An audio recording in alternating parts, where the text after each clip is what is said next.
Olá, estamos começando o nosso ponto de vista, sempre ao vivo aqui pela Santa Cecília TV, 1h30 da tarde, você sabe, é o horário nobre, não é?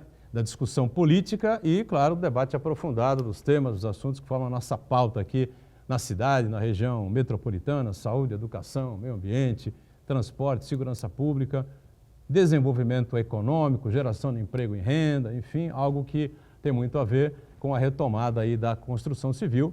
É um tema que a gente vai discutir muito, debater muito durante esta edição do Ponto de Vista, que tem sempre o espaço aberto, né, democraticamente, para a discussão, para o debate dos temas e dos assuntos de interesse nacional também, que sempre são muitos, né?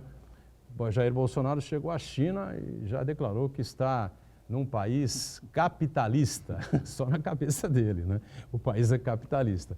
Na verdade, é um capitalismo de Estado, né? Uma coisa que não é democrática, enfim, né? Mas completamente diferente do que a gente está acostumado aí nos Estados Unidos, na Europa e aqui no Brasil também, né? Lembrando que de segunda a sexta, 8 da noite, a gente tem sempre a reprise do Ponto de Vista para você acompanhar e conferir também. Ronaldo Serápicos aqui à esquerda, mais uma vez participando conosco, advogado, antenado com as coisas da cidade e do país. Participa aqui mais uma vez. Tudo bem, Ronaldo? Tudo bom, Edgar. Um abraço a você, um grande abraço ao telespectador da Santa Cecília. Ricardo Besquiza, engenheiro, empresário e hoje presidente da ASECOB, Associação dos Empresários da Construção Civil da Baixada Santista, também nos dá o prazer da presença, da participação aqui no Ponto de Vista nesta quinta-feira. Tudo bem, Besquiza? Prazer também tê-lo a bordo. Tudo bem, boa tarde a todos. O Marcos, o Ronaldo, Edgar, amigo de longa data. É uma satisfação eu poder estar aqui de volta no teu programa. Obrigado a você que está com a gente aqui. E na ponta o Marcos Santana, atento aí sempre às redes sociais, às transmissões do Ponto de Vista, as informações que vão circulando aí pelo dia, né? E, claro, a sua participação sempre muito importante conosco. Tudo certo aí, Santana? Tudo certo, boa tarde a todos. Edgar, você registrou a declaração do presidente Bolsonaro assim que chegou à China, e eu quero registrar um destaque do jornal O Globo de hoje, que ele dá conta de uma gravação do Queiroz. O Queiroz apareceu numa gravação falando com um interlocutor que ainda não foi identificado, dizendo que é muito fácil aí colocar assessores, tanto na Câmara dos Deputados quanto no Senado aí, e praticar a tal da rachadinha, né? Quer dizer, o Queiroz apareceu aí pelo menos nas conversas telefônicas. E eu quero cumprimentar você que nos acompanha ao vivo, convidar você a participar também do programa, mandando sua pergunta, crítica, sugestão, pelo Facebook, Ponto de Vista com Edgar Boturão, ou então por e-mail, contato@pontodevista.tv.br. O programa também pode ser acompanhado ao vivo pela internet, santaportal.com.br/tv. As edições anteriores do Ponto de Vista ficam disponíveis na internet também, no nosso canal no YouTube e na nossa página no Facebook. E você que nos acompanha na reprise, às 20 horas, uma boa noite. Boa noite para você que está sempre com a gente na reprise. Lembrando sempre, né, o programa é ao vivo, acaba às 14h30 até às 20 horas, né, quando começa a reprise. Só Deus sabe, às vezes até ele duvida das coisas que podem acontecer na nossa confusa República Brasileira. E essa gravação do Queiroz, desde que seja confirmado realmente que a voz é dele, que a gravação é com ele mesmo. O advogado confirmou. Confirmou, né? O advogado dele? O advogado dele confirmou. Confirmou, né? Então está confirmado, enfim, eu acho que não resta outra coisa ao Ministério Público, à Polícia Federal, enfim, do que chamar o cidadão, né, para esclarecimentos, para que ele comprove, então, como é que são feitos esses esquemas aí de rachadinha. Ele disse que no gabinete do senador Flávio Bolsonaro é uma fila enorme, não é, de deputados, senadores que se apresentam lá para colocar aí assessores que, evidentemente, vão ser nomeados para fazer as rachadinhas, né? É a esculhambação geral da República se isso não foi esclarecido, né, Ronaldo? E é o ápice da velha política, né? Que é uma coisa que a gente vinha discutindo e que a promessa era que acabaria, mas quando você traz no DNA, né, na corrente sanguínea, a velha política, é difícil de se livrar dela de uma hora para outra. Infelizmente, os políticos que têm muito tempo de profissão, se é que dá para chamar política de profissão, eles vêm com esses vícios todos aí que dizem que é comum. É que nem o Caixa 2. O Caixa 2 queriam legalizar o Caixa 2 porque a proposta dos políticos é o seguinte, é uma coisa que a gente faz há anos, desde que Cabral chegou aqui, que funciona assim, todo mundo tem caixa 2, né? O Cabral tinha um caixa 2 lá na caravela dele, então vamos, já que... Usa a carta de Pero Vaz de Caminho. Já né, que isso é uma esculhambação geral, vamos tornar legal, né? Vamos acabar com... Nomeados pelo rei, né?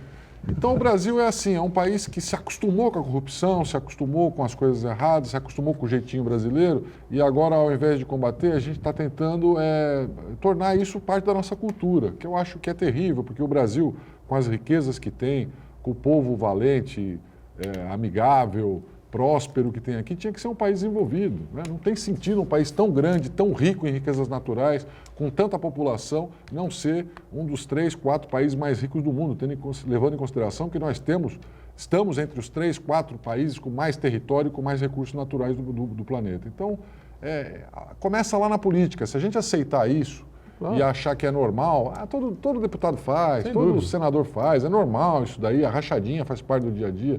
Esse caso não foi esclarecido desde o primeiro dia, né? O senador não teve a hombridade, né, a dignidade de vir a público explicar essa situação, seja para fazer um meia-culpa, seja para abrir, seja para, enfim... Para desmentir. Para desmentir. Então, a negativa vazia o tempo todo. Conseguiu tirar do Supremo a investigação, conseguiu parar a investigação depois. Então, para mim, isso é o exemplo da velha política, que é o que a gente imaginava que essa altura do campeonato não deveria estar acontecendo. É lógico que a gente torce para o governo dar certo, a gente quer que o presidente Bolsonaro tenha a visão de um país melhor. Eu acho que coisas boas estão acontecendo, hoje nós vamos falar sobre isso, a Previdência acabou de ser aprovada, começa aí um clima de otimismo na Bolsa, no mercado, na construção civil, então as coisas estão começando a andar, mas a gente não pode fechar os olhos para as coisas erradas simplesmente porque nós tiramos aqui o bode da sala, né? Aquela turma do PT que roubou, que esculhambou, era o bode na sala. Tirou o PT, parece que o Brasil virou o maior dos paraísos. E não é assim, não é desse jeito. Nós tiramos o bode da sala, acabamos com um dos males do Brasil, que era essa turma de vagabundos que ficou na nossa política e comandou o país durante quase 16 anos. Mas nós precisamos avançar mais. Se a gente quer acabar com a pobreza, voltar a ter desenvolvimento econômico e justiça social, nós precisamos atacar em todas as frentes. Acho que não resta dúvida, né? Acho que a Polícia Federal, o Ministério Público tem que agir e chamar o cidadão para que ele dê explicações sobre isso que ele falou, né? Claro. E se é assim tão fácil, né? Pegando o gancho do Ronaldo, eu acho que tem outros bodes da sala, né? Tem mais alguns. Tem mais alguns bodes, né? Que não falta é bode, né? Que não falta é bode. Mas a democracia plena que a gente vive é desde 1990. E fazer esse exercício, né, é um negócio que a gente tem que mudar a cultura da nossa população. A participação da sociedade civil é fundamental nas solicitações para que haja desenvolvimento econômico. Eu estou tendo a oportunidade de falar isso agora. Esse movimento que está sendo feito pelo Inova Baixada, que é um projeto conduzido pelas universidades aqui da região, vai apresentar um diagnóstico para um desenvolvimento daqui da Baixada. E que com essa ferramenta, acho que a gente tem instrumentos para ir buscar recursos estaduais e federais, né, para poder promover o desenvolvimento aqui na nossa região. Que sem desenvolvimento econômico na nossa região, nenhum setor produtivo consegue andar, né? Matéria-prima de desenvolvimento para a indústria da construção é desenvolvimento econômico. Agora, em relação, pegando esse gancho aí do Inova Baixada, um diagnóstico que a gente tem é óbvio, não é evidente, houve nos últimos, 20, 30 anos, um empobrecimento, né, aqui da região metropolitana. Perda de postos de trabalho, enfim, a tecnologia chegou aí, tomou o lugar, como a gente sabe que ia acontecer, sabia que ia acontecer, né, de muitos empregos, muitos postos de trabalho foram perdidos por conta disso, na área portuária, no polo de Cubatão, enfim. Agora, o problema é que a gente não sabe para onde ir, né? Como é que reverte isso por outro lado, por outros caminhos, né? Olha, esse diagnóstico vindo, a gente vai ter uma fotografia geral do que nós estamos hoje e, quem sabe, uma possibilidade de um projeto de desenvolvimento para frente, né? Essa parte de tecnologia desenvolveu muito, né? O Porto, ele perdeu mão de obra, porque ele foi automatizado, né? A gente viu no tempo dos carteiras pretas, né? Opa! Que eram pessoas, os magrinhos, eram pessoas que ganhavam muito dinheiro na carga e descarga dos produtos no porto, né? E esse dinheiro ficava na região. A indústria de Cubatão, ela teve uma queda muito grande. Esse é um detalhe importante, é o dinheiro ficar na região. Por né? questões até de tecnologia também, mas questões de mudança de dono da empresa, né? Então, nós estamos hoje com a Cozipa, o aço, a indústria de aço, ela teve queda no mundo inteiro. Os né? Minas hoje, né? Os Minas hoje, né? Perdão. Então, essas coisas foram minando aqui a nossa região e os nossos filhos, os nossos parentes, filhos de amigos, foram todos deixando a região, essa força nova de trabalho, nós perdemos, né? E as cabeças pensantes, muitas cabeças pensantes também, partindo aí para outros caminhos, E hoje infelizmente. o mundo está sem barreiras, né?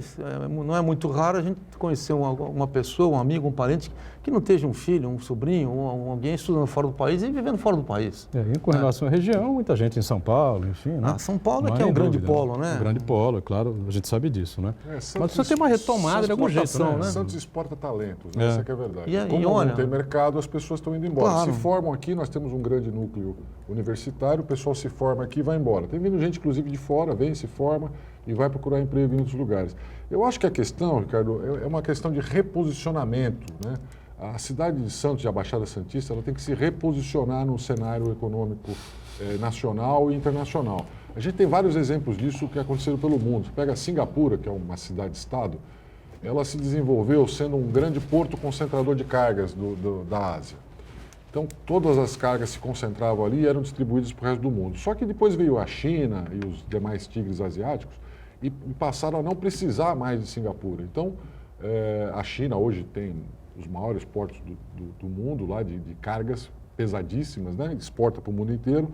E Singapura, então, se reposicionou. Continua existindo um porto lá, eles continuam tendo grandes operações, mas passou a ser um grande centro financeiro. Eles passaram a prestar serviço para aqueles que exportavam e importavam. Eles passaram a fazer trade, eles passaram a ser intermediários das negociações, eles começaram a aproximar compradores de vendedores. Então, eles reposicionaram a sua economia. A cidade de Santos, ela tem que fazer isso também. Você pega o centro da cidade, por exemplo, né? O que aconteceu com o centro de Santos? Era um lugar extremamente próspero. Por quê? Porque era a conversão de toda a população da Baixada Santista que queria comprar alguma coisa, ia ao centro de Santos. No centro você tinha todo tipo de comércio. As pessoas vinham de Vicente de Carvalho, de São Vicente, de Praia Grande, vinham até Santos para fazer compras lá. O que aconteceu com o tempo, né, com o desenvolvimento normal? Começou a haver um grande comércio em Praia Grande, um excelente comércio em São Vicente, um bom comércio no Guarujá, em Vicente de Carvalho. Essas pessoas não precisavam mais se deslocar lá do outro lado para vir até o centro de Santos fazer suas compras. Então, devagarzinho, ele foi se esvaziando, se esvaziando, se esvaziando. E o que nós fizemos nesse tempo todo? Absolutamente nada. O centro de Santos continua sendo, na cabeça dos nossos governantes, dos nossos administradores e dos nossos planejadores, um centro comercial, quando na verdade ele tem potencial para desenvolver outros papéis, ele tem que ser reposicionado. E a cidade como um todo, a mesma coisa. Nós já tivemos aqui um grande comércio internacional de café. Aí o café passou, né? Perdeu a sua posição econômica no mundo. A prefeitura hoje agora tem lançou café. aí um pacote de incentivos, enfim, né? Você não vai acabar com Pesquisa o café, acompanhou mas também, você né? diminui.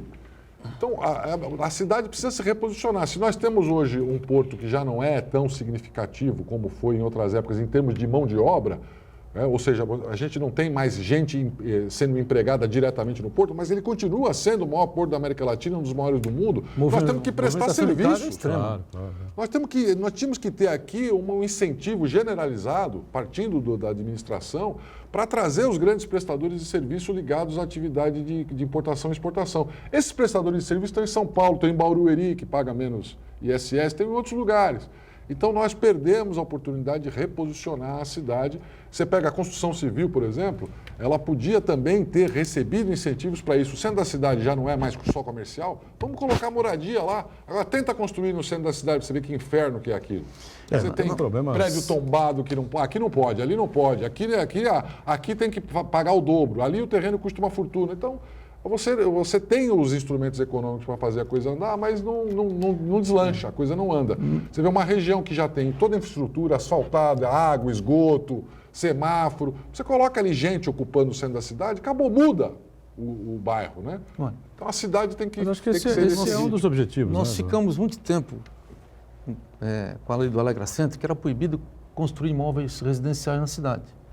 Agora mudou, está tendo os incentivos fiscais, tributários, essas coisas, mas o setor é um setor a mercado, né? Então vamos ver, quem é que vai morar no centro da cidade? Quantas pessoas? Qual é a faixa de renda?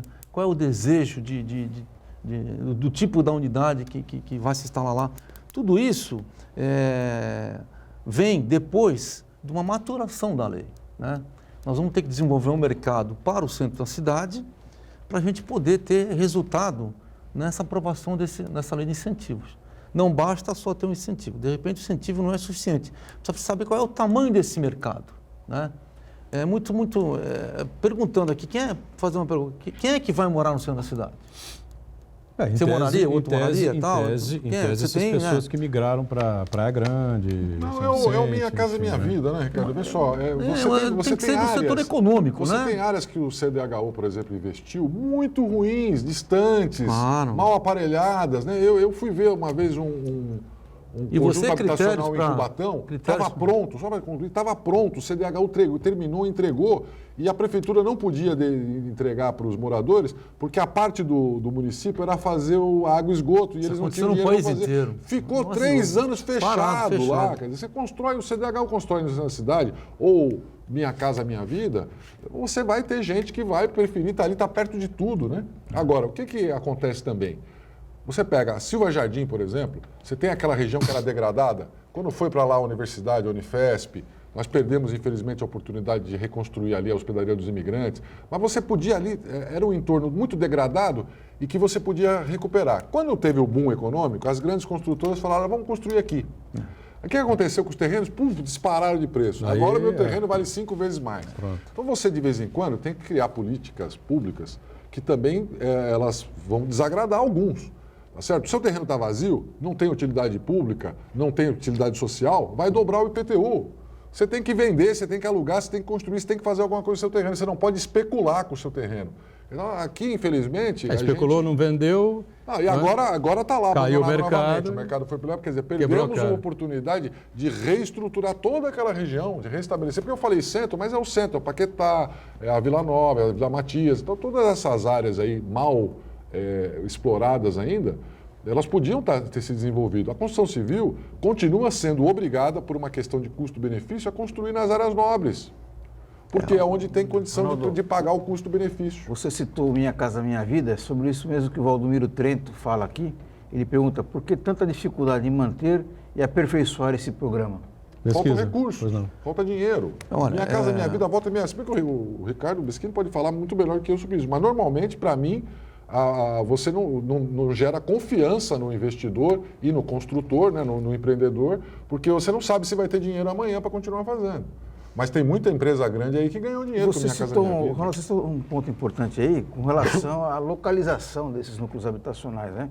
Inclusive tem uma professora da USP, eu não vou lembrar o nome dela agora, mas ela começou, ela é petista, ela começou no governo Lula, mas depois ela saiu por divergências, justamente por conta da filosofia do Minha Casa Minha Vida. Ela hoje é uma das principais críticas do Minha Casa Minha Vida, porque por conta da escolha dos locais onde estão instalados esses núcleos, porque são realmente lugares muito mais afastados do centro urbano, por ser mais barato, né? Então as construtoras preferem um terreno mais barato, e aí obriga o poder público a fazer esses investimentos em infraestrutura, né? Escola, saúde, transporte coletivo, saneamento básico, aí e aí fica no meio do caminho, porque o poder público local não tem. Então fica ali uma solução mal encaminhada, né? Como é que o empresário lida com isso? O empresário ele lida com risco de mercado, né? Risco de insegurança jurídica, risco de saúde e segurança do trabalho, essas coisas todas. Ele tem um número para cumprir, para atender o mercado. Esse número tem que ser viável economicamente, né? O Minha Casa Minha Vida, há uns anos atrás, ele não era feito por essas grandes construtoras, porque eles não tinham expertise. O mercado de classe C, B e A parou de comprar por causa da crise econômica. Qual é o mercado que ficou interessante para todo mundo? Minha Casa Minha Vida. Faixa 1 e faixa 1,5, ele é praticamente uma doação do governo federal, com todos os recursos oriundos do Fundo de Garantia. Isso tem um limite, um orçamento atrelado ao Orçamento Geral da União. A partir do momento que acabou esse orçamento, não tem mais dinheiro, você não consegue comprometer nem contratar Minha Casa Minha Vida. E a pergunta que a gente sempre faz, até quando vai durar esse saque no fundo de garantia? Qual é o limite disso? Se você não tem reposição de emprego, se você não tem reposição de desenvolvimento econômico para gerar imposto, recursos, essas coisas, para fazer o círculo virtuoso, essas coisas são uma grande incógnita. Essa fonte uma hora seca. Né? Uma hora seca. O governo tem que achar outras maneiras. Nós temos que ir atrás de outros fundings, né? Então, quando o empreendedor vai fazer qualquer tipo de edificação, ele tem que saber exatamente para que público que é, que recurso ele vai usar, quanto ele vai poder gastar, que tipo de produto vai se encaixar naquela quadra para poder fazer a viabilidade econômica. Lembrando que não há nenhum preconceito por parte do empresário em fazer qualquer obra, tanto construir para pessoal com baixa renda, como pessoal com renda média, como pessoal com renda alta. O importante é que é o retorno que o empresário vai ter, né? Empresas com expertise para fazer diversos tipos de Já disse isso aqui algumas vezes. Né? Então, agora, o empreendedor, ele tenta minimizar o risco. Então, ele vai procurar, como o Ronaldo falou, aquilo que atende melhor ao resultado econômico. Hoje nós temos aqui, olha só, a taxa Selic está em queda. Vai lá embaixo, né? Nunca esteve tão baixo. Vai financiar, vai melhorar muito os juros para quem for fazer qualquer tipo de financiamento. Está entrando o IPCA como indexador. Esse é um negócio novo que nós vamos viver. Vai diminuir o tamanho da prestação, vai diminuir o tamanho e vai aumentar tremendamente o tamanho do mercado consumidor com esse tipo de indexador. Mas é um negócio que nós vamos viver, né? A Bolsa, 106 mil pontos. Ela está oscilando para lá, para cá, mas volta, daqui a pouco cai, depois sobe. Ela está positivo, né? 25 anos o plano real. Bem ou mal, estamos numa estabilidade, inflação sob controle, pode ser por falta de demanda. Até deflação deu agora em setembro. Então, né? Nós temos aí, para quem, agente financiador e agente comprador, ou seja, para quem compra e para quem vende, um arcabouço judiciário bem interessante, que é o patrimônio da afetação, né? A alienação fiduciária e a lei dos extratos. Isso tudo dá segurança jurídica para quem está construindo e para quem está comprando. E a lei dos extratos bem recente, né, Ricardo? Que veio para corrigir uma distorção que era horrorosa. Tanto para o lado do DK como para o lá. Não existe. Não, houve exageros a favor do consumidor e exageros a favor do empresário consultor, né? As privatizações estão caminhando, que isso é um fator positivo. Nós tivemos um leilão de petróleo, parece que não, foi 8 bilhões. Pô. Foi muita coisa, foi bom. Um negócio, vamos ter outro agora aqui. Vamos deixar para furar, para produzir e a gente regulamentar e a Petrobras usufruir do que lhe for competente, né? Nessa área. Né? Então, o otimismo ele tem que ser bem interessante, positivo, mas ele tem que ser com o pé no chão. Né? Sem dúvida. Vamos fazer um intervalo, na sequência a gente volta, né? Continua a conversa aqui a respeito de desenvolvimento, a construção civil, a retomada aí, que vem sendo lenta, mas gradativa. Me parece que o Mesquita vai poder explicar com mais calma. Voltamos já já.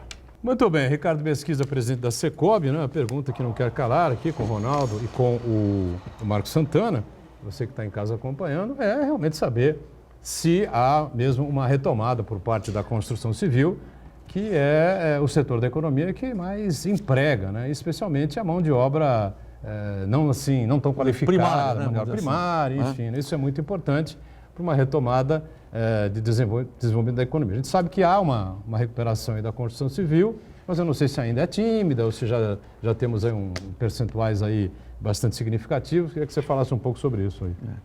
É assim, eu como engenheiro gosto da curva de crescimento linear. E não senoidal. Né? Senoidal, aquela curva sobe e baixa, né?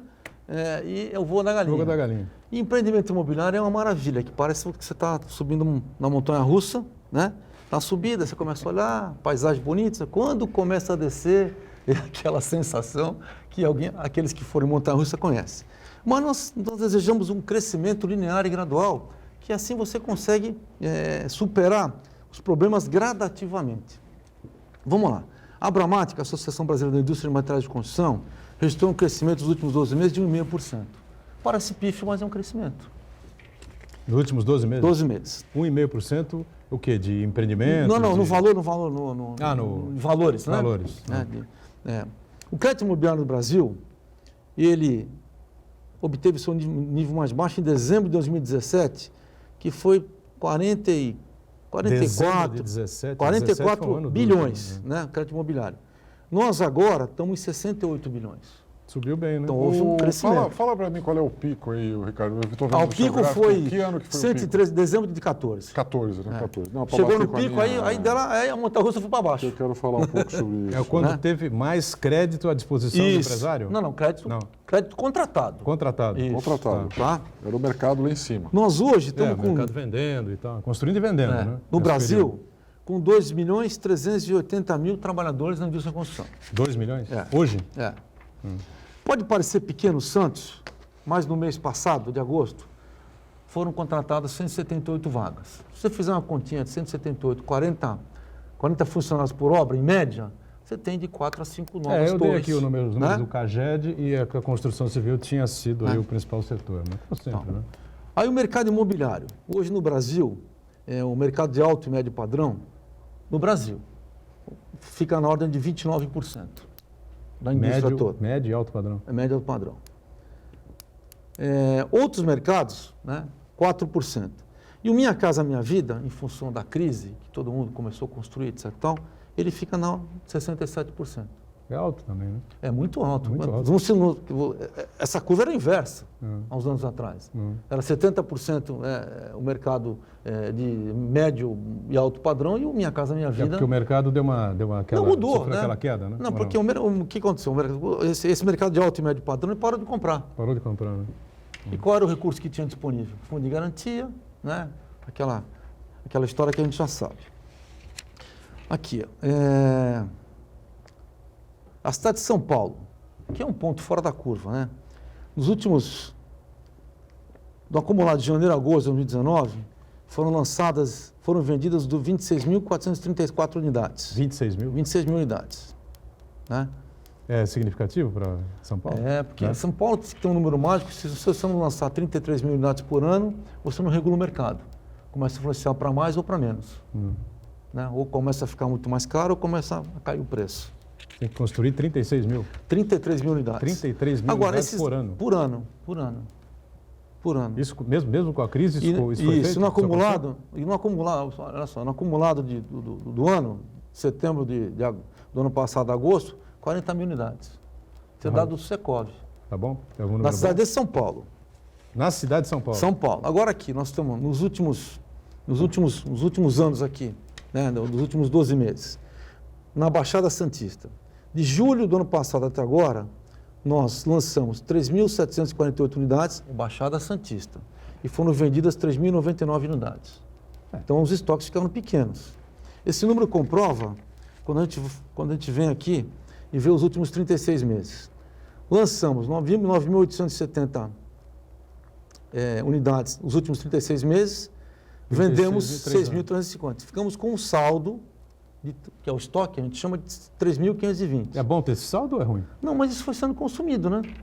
Porque não houve um mais lançamento. É normal. Não houve um lançamento. Você tem O problema só é que aí não consta o estoque anterior, né? Que nós tivemos isso que eu ia perguntar nós para tivemos você. um Não, estoque aí. isso aqui, nos últimos 36 meses, lançamento e venda. Então, lançamento e venda. Né? Antes Você do não tem o 36 não estoque tinha um que já estoque estava pra trás? encalhado Não, antes. Não. Na verdade, ele acaba entrando com um número aqui de... Porque você tem, por exemplo, uma quantidade razoável de imóveis comerciais vazios. Não, mas eu estou comerciais, dizendo em unidades residenciais. Só residenciais. O comercial, fazer essa conta é muito difícil. Não, e outra coisa, tem Claro. alguns imóveis também que vendidos e fechados. Né? Claro. Quer dizer, o cara foi vendido, Claro. o sujeito comprou mal, comprou caro, comprou a R$12 mil o metro quadrado um imóvel e não tem o que fazer com ele hoje, porque se vender perde dinheiro, não aluga e fica lá fechado. Aliás, sobre você vê os assim, comerciais, aquela tese do Henrique Meirelles aí que ele veio dizer aqui em Santos, né?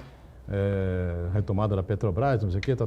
Se isso realmente acontecer, que eu acho um exagero por parte dele, né? Uma coisa que pode acontecer mais à frente, vai Eu não demorar acho que a pouco. Petrobras venha, aquelas outras empresas. Outras empresas podem vir aqui e tal, né?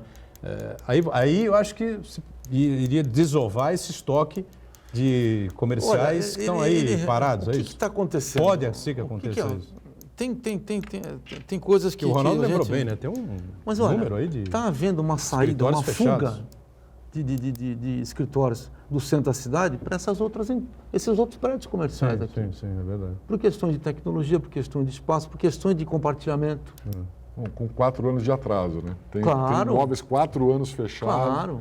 Que eu falei muito para os construtores, falei, gente, aluga, baixa o preço, aluga, não deixa fechado. Você tem que deixar. O que tem que ficar vazio é prédio velho, prédio novo não pode ficar vazio. E nós ficamos com os prédios vazios aí quase 5 anos, então, até hoje. Então está vendo esse movimento de função do que está acontecendo com o centro, né? Isso eu só queria falar alguns números aqui. Praia Grande, dos últimos 36 meses, 5.691 unidades lançadas, e ficou um estoque de 2.089. Né? Não é alto esse estoque? Não. Não? Não. E Santos teve foram 2.674 unidades lançadas, ficou com 971 de estoque. Também não Então, esse estoque ele vai sendo consumido em função de não ter novos lançamentos, que agora nós estamos começando a aparecer justamente por conta da baixa do estoque. Agora, né? esses números de Praia Grande impressionam, né? Mas foi a cidade que... Veja, a única cidade que teve um planejamento que foi feito, foi colocada na frente como objetivo, foi alcançado, foi Praia Grande.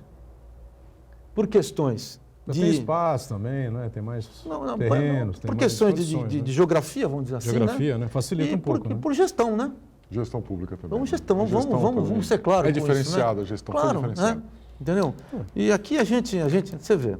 Agora, com relação à cidade, tem um exemplo que a gente cita, que eu gosto de citar bastante, né, quando a gente está em conversa assim. A Tecnisa lançou aquele empreendimento Aquaplay na Moura Ribeiro, onde era uma pedreira. Isso. Você já viu o que tem de comércio e serviço na frente ali agora? Muita coisa. Não, revitalizou, é isso que eu falo, mas é o que eu estava falando da Silva Jardim. Agora, achou-se um mercado, né? Achou-se um mercado. Você revitaliza, você constrói, comércio você põe residência. Aonde você põe residência, você revitaliza o entorno todo. Os serviços, agora, o comércio, nós só vamos conseguir fazer a cidade... Não é só o artista, né? Alguém mudar para a cidade se a gente achar um valor do produto para colocar, a qual pessoa que vai para lá. Isso nós vamos ter que desenvolver.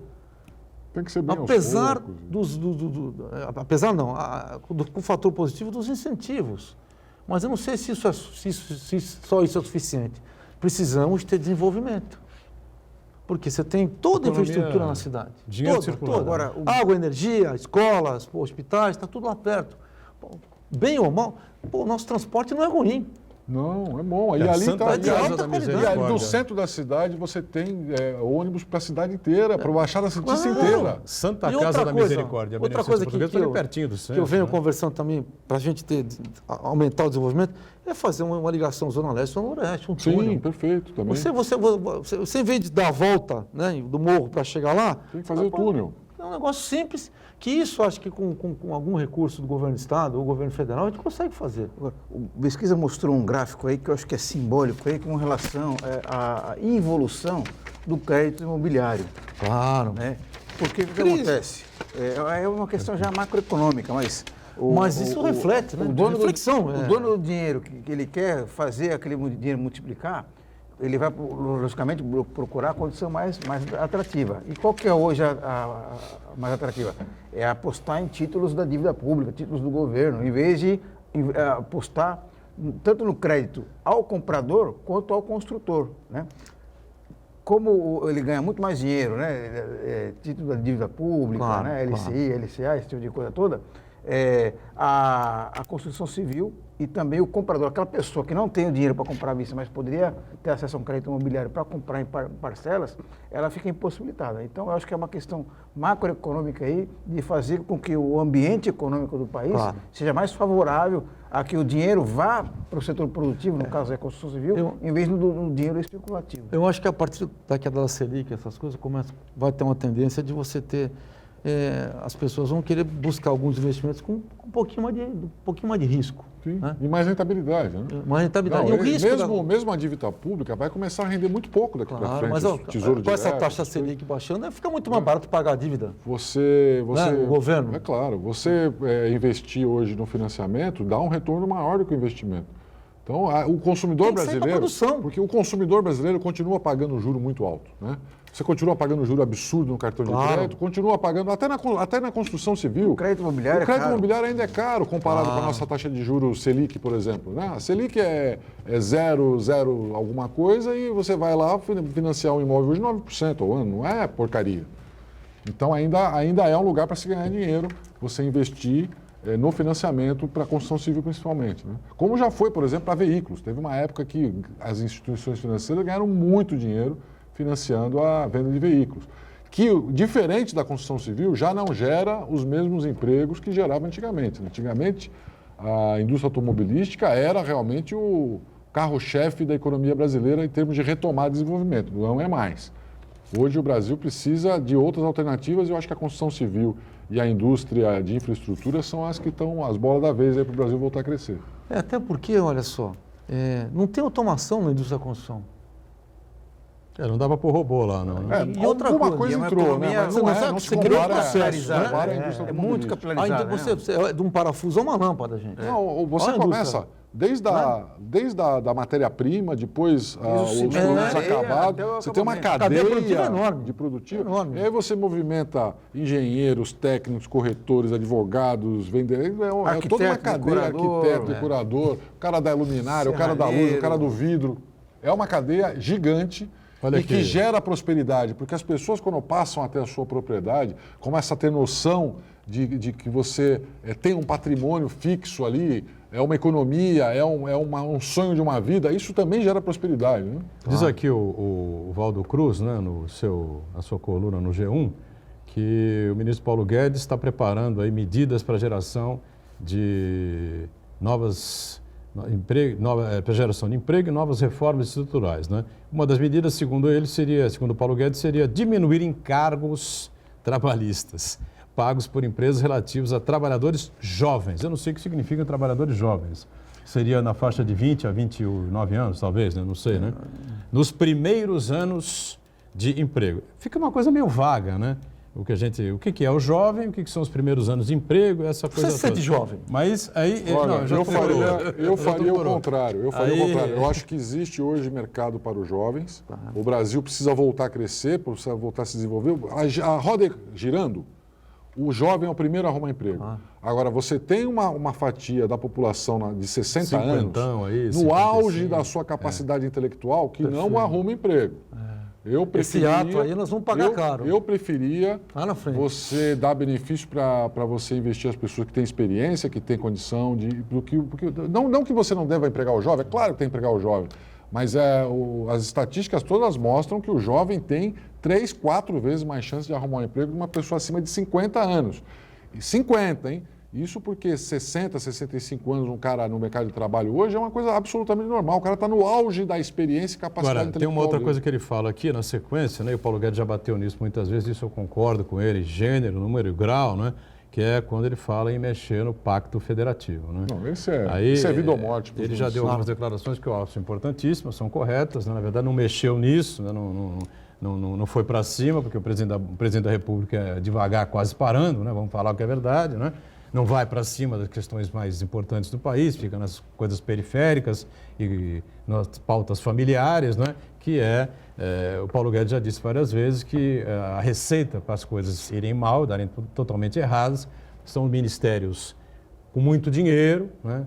Governos federais riquíssimos, estados e municípios quebrados, especialmente os municípios. Então, eu espero realmente que ele convença o presidente da República a ir para cima e o presidente tome coragem, né, e avance nesse tema que seria importante aqui, porque a saúde acaba sendo municipalizada, a educação municipalizada, a segurança municipalizada, só que os municípios não têm dinheiro. Ele vai retomar aquele projeto de trocar as tomadas. Lá. Vai botar energia. Vai botar né? energia. Na economia. Ronaldo, obrigado mais uma vez pela participação. agradeço, Mesquisa, obrigado. bom recebê-lo aqui, como sempre, até uma outra.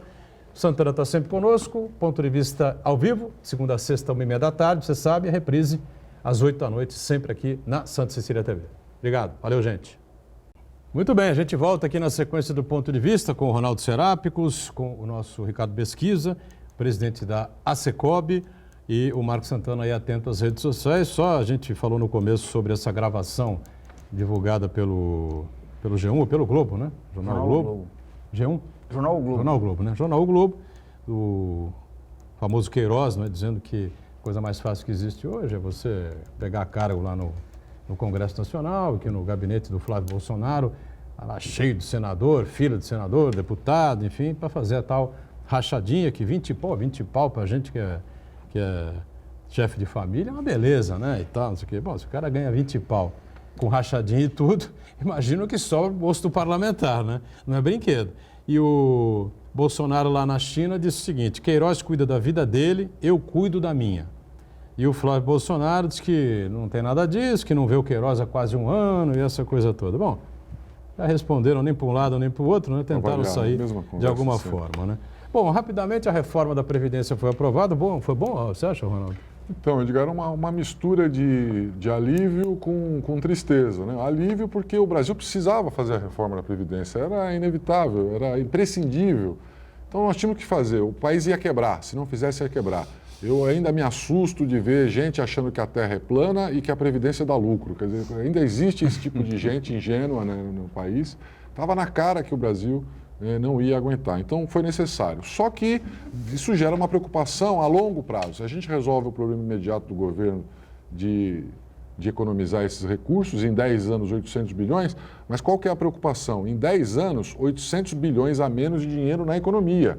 800 bilhões a menos de dinheiro no bolso do trabalhador, do aposentado, das pessoas que estão trabalhando hoje, que vão se aposentar. Então, é muito dinheiro fora do sistema econômico. Nós precisamos agora saber e começar a cobrar, ficar em cima de como o governo vai usar esse dinheiro. Se for só para pagar a conta e continuar zerando o investimento em infraestrutura, não resolve o nosso problema. Pelo contrário, a economia vai definhar e vai piorar a situação. Nós precisamos que o governo pegue esse dinheiro, uma parte pelo menos dessa grande economia que está fazendo, e reinvista na economia. Nós acabamos de falar aqui de Minha Casa Minha Vida, de incentivos aí ao financiamento de bens duráveis.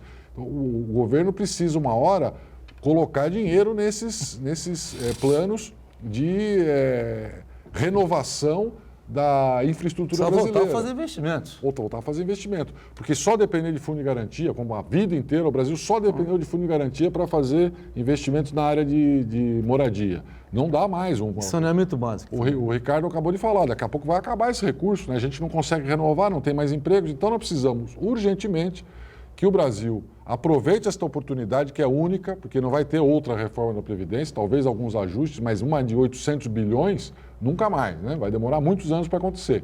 Nós precisamos pegar esses 800 bilhões e pagar as contas, mas também investir em infraestrutura, voltar a investir em desenvolvimento econômico e gerar novos empregos. O mais importante é gerar novos empregos, porque aí o resto anda.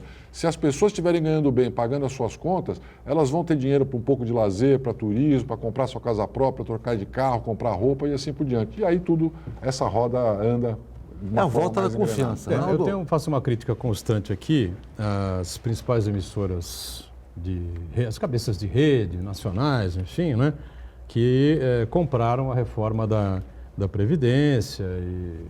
Mas nenhuma delas jamais, em momento algum, colocou ou fez um debate com um sujeito especialista, né, em Previdência, um advogado especialista, seja qual for, de que linha for, direita, esquerda, centro, enfim. Nunca vi um especialista em Previdência, um advogado previdenciário, falando em nenhuma dessas emissoras de rede. São muitas, né? Só se observa o pessoal do mercado financeiro, né, fazendo esse tipo de avaliação e o governo defendendo essa coisa toda, enfim. Alguns especialistas que já passaram pelo programa, né, várias vezes a gente faz esse tipo, até para orientar as pessoas numa prestação de serviço, todos eles que passam por aqui são contra essa reforma, porque dizem que vai arrebentar de vez com o aposentado, tem gente que vai desistir, né, de ficar pagando, porque acha que não vai se aposentar nunca, que não vale a pena, enfim, bom, não sei. O resultado, para mim, é um mistério, né? É uma crítica que eu faço aqui à falta de debate a nível nacional em cima desse tema, com especialistas em Previdência, só levando em conta a questão financeira. Queria ouvir o lado do empresário, para ver se a pesquisa concorda plenamente com essa tese ou não, enfim, ou defende essa reforma. Só fazer uma pequena observação. O Ronaldo falou que só os ingênuos acreditam que não é deficitária. Que não é deficitária. O Ronaldo não é bem assim, tanto não é bem assim, de que muitos professores especializados em direito previdenciário, eles entendem que o governo, baseado em dados oficiais, entende que o governo chegou a essa conclusão utilizando dados equivocados para demonstrar que existem dados. E onde que eles sustentam essa posição deles? A partir dos recursos que se levam em conta para financiar a Previdência Social, porque muita gente confunde a Previdência para a aposentadoria e a Seguridade Social. A partir do momento que você junta tudo isso num balaio só, aí realmente a Previdência vai ser deficitária. Mas o que não leva em conta nesse cálculo aí que o governo diz que a Previdência está quebrada, que é deficitária, é que as fontes de financiamento, fontes de recursos do governo federal, PIS, COFINS, Contribuição Social sobre o Lucro Líquido, entre outros tributos que deveriam financiar a Previdência, eles são desviados para outros fins. Mas cria a CPMF. CPMF foi criada para a saúde. O que diz aí, diz que a Previdência está quebrada, que está deficitária. Se a lei fosse levada a ferro e fogo e os recursos fossem realmente direcionados, a Previdência sim seria viável. A grande crítica que se faz é o seguinte: se cortou o leite das crianças e se manteve o uísque do cunhado vagabundo que não trabalha. Por exemplo, as pensões das filhas dos militares, muitas delas têm até 80, 90 anos, continuam recebendo pensões como se fossem órfãs. Isso aí não foi mexido, a reforma da Previdência não mexeu nisso daí. Os parlamentares aprovaram uma Previdência para eles próprios aí, não só mantendo, mas aumentando privilégios. Então, se a gente fizer um debate sério sobre quais as fontes de financiamento e onde cortar os privilégios, aí sim nós vamos ver que essa questão aí não é questão de ingenuidade, achar que... Não, só para deixar claro, Marco, duas coisas. Só para deixar claro, duas coisas rapidinho. Primeiro, eu nunca falei que a reforma era justa, falei que ela era necessária. Então, injustiças existem. Eles queriam acabar com o BCP, com o benefício continuado, né? Eles queriam acabar com a aposentadoria rural. Então, tinha um monte de besteira. Quer dizer, justa ela não foi porque realmente privilégios foram mantidos e só para os mais poderosos mesmo, né? Agora, segundo, quando eu falo do financiamento, eu estou me referindo à conta que se faz hoje, que o Brasil hoje faz essa conta. Previdência é contribuição do empregado mais contribuição do empregador. Acabou. Nenhum centavo sai hoje Mas não é o que diz a lei, Não né? é o que deveria acontecer. Mas a CPMF foi criada para financiar Porque alguns impostos foram criados, para financiar.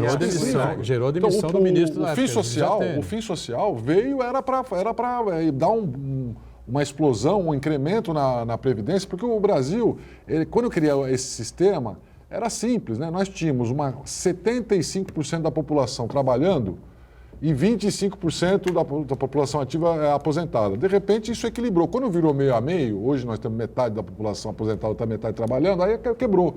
Quando você tinha um pequeno número de pessoas aposentadas e um grande número de pessoas contribuindo, funcionava.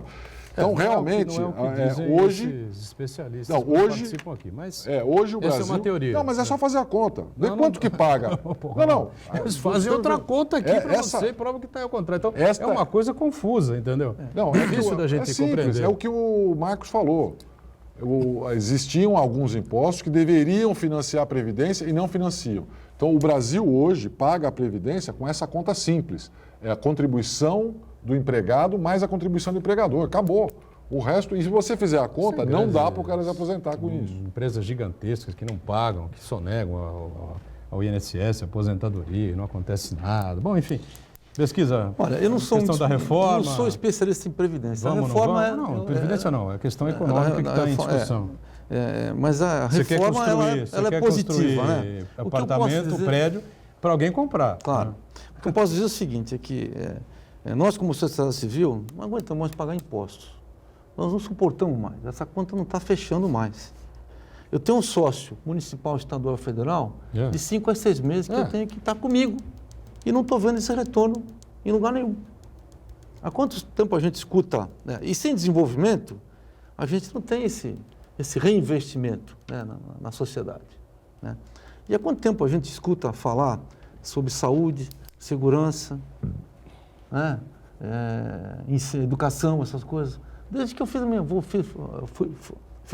primeiro voto, que foi para senador biônico, se eu não me engano.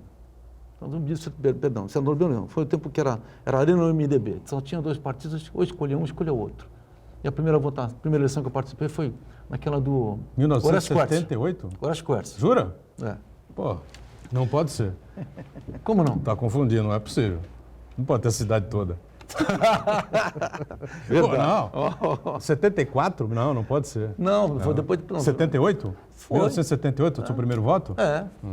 O meu... Você é mais velho que eu, então. Então, Vamos seguir a carruagem. Então, acho que então a gente não consegue mais gerar impostos para pagar essa conta, né? E tudo aquilo que for possível, né? Que eu acredito que naquilo que o Ronaldo falou, que naquilo que for possível de gerar economia para poder, agora, transformar esse desenvolvimento. Agora, se os caras começarem a inventar, gastar outros 800 milhões novos, que a gente põe na cabeça dessas pessoas, que parece que eles estão vivendo, sempre viveram em outro mundo, né? Mas quando vem um ministro e diz que o Chile é o oásis na América Latina, né, que é o país onde melhor se vive, onde melhor economia, não sei o quê, e aí a gota d'água que transbordou o copo foi o aumento da passagem do metrô, né? Que o Pinheira já disse que vai voltar atrás, vamos rever essa coisa e tal, não sei o quê. Eu sei que tem 12 ou 13 mortos aí já, em 15 dias ou 18 dias aí de protesto pelas ruas, enfim, uma tragédia completa que está acontecendo no Chile, né? Esses são os E fatores... um sistema defendido pelo ministro da Economia, né?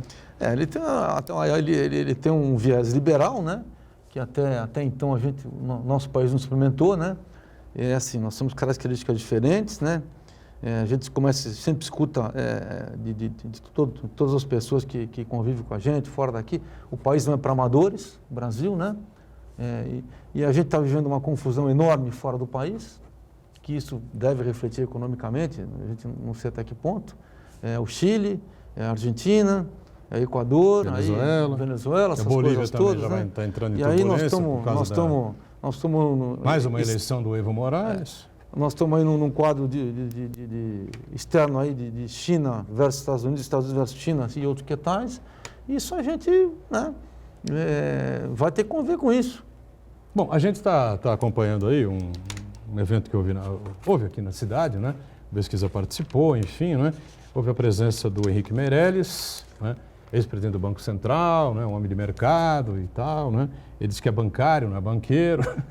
A gente tem que rir um pouco quando ele fala uma coisa dessas, né? Mas melhor ouvir isso que ser surdo. Mas hoje é o ex-presidente do Banco Central, ex-ministro da Fazenda do Temer, foi candidato à presidência da República pelo MDB e agora responde pela Fazenda, na Secretaria Estadual da Fazenda, no governo do Rodrigo Garcia. Ah, não, é no governo do João Dória, perdão. O governo do João Dória, não é do Rodrigo Garcia, nem do Kassab. Mas, seguindo aqui, o Meirelles esteve aí e falou de novo, né, que o governo do Estado tenta que a Petrobras volte com seus investimentos, a segunda e a terceira torre sejam construídas no centro da cidade e que podemos ter, de repente, uma reedição do pré-sal e que a construção civil estaria já se preparando para isso, enfim. Isso é um exagero que ele colocou, não? Eu acho que ele passou um pouquinho da linha, vamos dizer assim, né? Um pouquinho, né? O que houve com a construção civil na indústria imobiliária é que no início de 2003, diversas empresas fizeram captação na Bolsa de Valores, né? Começaram a abrir capital, etc. E elas começaram a sair dos seus centros e começaram a ir para diversos lugares no Brasil.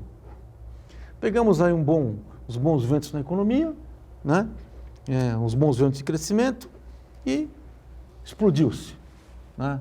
Então o preço dos insumos subiu, o preço dos terrenos subiu, essa concorrência saudável que poderia parecer num momento interessante, viu-se que depois foi predatória, né?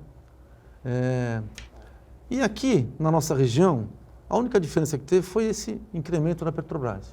Que falaram que a Petrobras já vinha. Então, eu vou fazer uma analogia. Quando a gente estava aqui no início, nos anos 80, com a perspectiva de duplicação da segunda pista de imigrantes, não, agora a segunda pista vem, vai resolver tudo.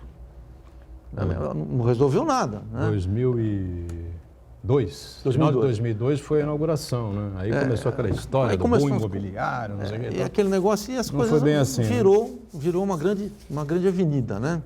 Hoje é uma grande avenida. E a Petrobras, ela com aquele domínio sobre os furos, os poços, essas coisas, que que quem, se não me engano, corrigiu logo quando o Temer entrou, foi Pedro Parente? Não, o José Serra, né? Fez uma modularização que não precisava ter a Petrobras mais de sócia, né? Sim. Então, o que eu acredito agora, que com esse leilão de 8 bilhões e mais outro leilão que possa vir aí, possa vir algumas outras empresas tentar se instalar por aqui, né? Quantas empresas de petróleo tem no mundo? Chinesas, francesas, americanas, essas coisas. Então pode haver eu acho que, acredito né, que possa vir a acontecer isso. Agora, o que existe de mercado de indústria imobiliária de prédio comercial, para a gente absorver isso aí, não sei nem que conta fazer, entendeu?